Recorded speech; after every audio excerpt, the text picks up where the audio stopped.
এখন আমরা অষ্টম বাংলাদেশ চীন মৈত্র সেতু, যে সেতুটা পার হচ্ছি। তো সেটা সত্যি অসাধারণ। দেখেন,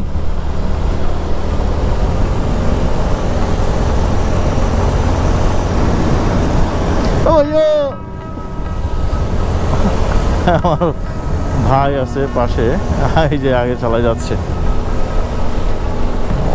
সাধারণ একটা ব্রিজ। আপনাদের কাছে ব্রিজটা কেমন লাগে জানাবেন। অনেক বড় সেতুটা, প্রায় কত, প্রায় 1.5 থেকে 2 কিলোমিটার হবে। এটা হচ্ছে মিডল পয়েন্ট, দেন আবার ডাউন স্ট্রিম নদী।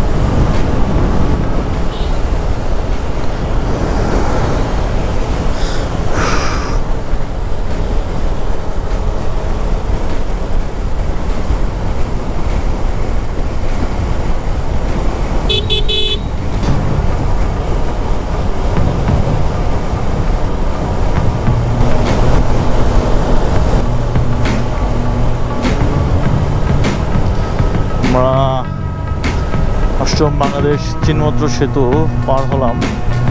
এটা হলো ফিনিশ ফ্ল্যাটটা। অসম একটা ব্রিজ।